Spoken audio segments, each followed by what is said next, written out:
ঢাকার বিভিন্ন স্থানে স্বল্পমূল্যে নিত্য প্রয়োজনীয় পণ্য বিক্রির জন্য প্রতিদিনই ট্রাক সেল পরিচালনা করছে টিসিবি, যেখানে সুলভ মূল্যে চাল, ডাল, তেল সহ বিভিন্ন পণ্য কেনার জন্য ভিড় জমাচ্ছেন সাধারণ মানুষ।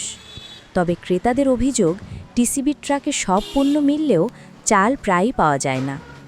নির্ধারিত নিয়ম অনুযায়ী লাইনে দাঁড়িয়ে পণ্য বিক্রির কথা থাকলেও অনেক সময় দেখা যায় লাইন ভেঙে নির্দিষ্ট কিছু মানুষকেই আগে পণ্য দেওয়া হচ্ছে, যা নিয়ে ক্ষোভ প্রকাশ করেছেন সাধারণ ক্রেতারা। যেমন কোনোদিন চাল পাই না, আটা পাই। ওই কালকে আসছি, আটা পাইছি, আটা লাগে না, আর চাল পাই না, চলে গেছে। দিতে আছে ঠিকঠাক মতো, শেষ পর্যন্ত মনে করেন চাল থাকে না, পাইতে আছে। আবার অনেকে পায় না আটা, চাল শেষ হয়ে যায়, আটা পায় না, আটা পায়, চাল শেষ। কালকে আমি গাড়িতে চাল দেখছি, চাল দেয় না, আটা দিছি। এখন আগের মধ্যে দুর্নীতি আছে না কি আছে আমি জানি না, জানে দোকানদারে, উমেশ যারা দেয় এরা জানে।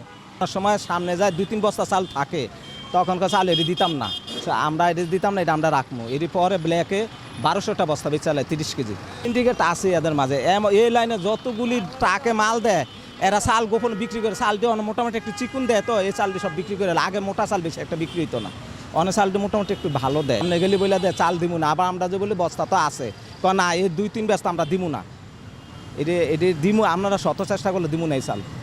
না 1500 কেজি চাল আমরা কজন লোক দেন না, ধীরজভাবে জোরে গেলে মহিলা দেয় 40 জন, পুরুষ দেয় 40 জন জোরে গেলে, এরপর বাকি চালটি নিয়ে যায়। সব পরে আটা, খালি আটা, যে নেবেন আটা দেন। প্রতিদিন তো পাই না, মানে চাউল পাই না। আমি 4-5 দিন আইসি চাউল পাই না, খালি আটা দে বা দেখো চাউল শেষ, চাউল শেষ। একটু দেখাই রে, বা দেখো আটা নিয়ে যান 5 কেজি 120 টাকা, তাহলে চাউল দেয় না। সিন্ডিকেট তো চলতে আছে, সিন্ডিকেট না চললে তো এটা হয়েছে কি হইতেছে কেন?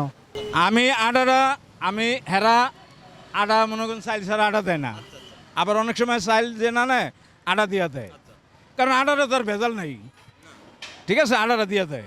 মনে করেন যে পরে আসে অনেকে দেখা গেছে কি আপনার লোক সমগুলো আছে, আয়া দাদা আমার 2 প্যাকেট আটা দিয়ে দেয়। সিন্ডিকেট তো ওই যে মনে করেন এই যে এডি নিয়ে করে, যে এডি সিরিয়ালে খারে যায়, এডি নিয়ে সিন্ডিকেট করে, এডি হ্যাঁ লোকজন ঢুকিয়ে দিয়া পরে মনে করেন আবার হ্যাঁ আইলে হেরে না করে। গতকালকে ট্রাক নিয়ে চলে গেছে, আমি আটা নিতে আসি, আরও 3-4 জন আসছে, পুরা পর্দা খুলে টুলে নিয়ে পুরা ট্রাক ভরা আটা নিয়ে চলে গেল, তাই নিয়ে চলে গেল। আমরা অনেক রিস্কা করলাম, 2 কেজি আটা দিয়ে যান, দিল না। অন্যদিকে টিসিবির কর্মকর্তারা বলছেন, চালের সীমিত মজুদের কারণেই সবাইকে দেওয়া সম্ভব হয় না। চাল শেষ হয়ে গেলে তারা আর বিতরণ করতে পারেন না বলেও দাবি করেছেন তারা। মানুষ মনে করেন কেউ ফেরত যায় না, সবাই চাউলটা নিয়েই যায়, ঠিক আছে, কিন্তু আটাটা তো একটু বেশি, চাউলটা একটু আগে শেষ হয়ে যায়। এই 2টা-2.5টা পর্যন্ত মনে করেন চাউল শেষ হয়ে যায়, এরপরে আটা দেওয়া শুরু করি। 5 কেজি চাউল আর 4 কেজি আটা, প্যাকেট আটা তো, আর লুজ হলে 5 কেজি করে দুটোই। মানুষ তো মনে করেন 300 থেকে 350 লোক হয়। মাল নিয়ে আসেন 300 জনের লোক করে 300। এমন পরিস্থিতিতে ক্রেতাদের ভোগান্তি বাড়ছে দিন দিন।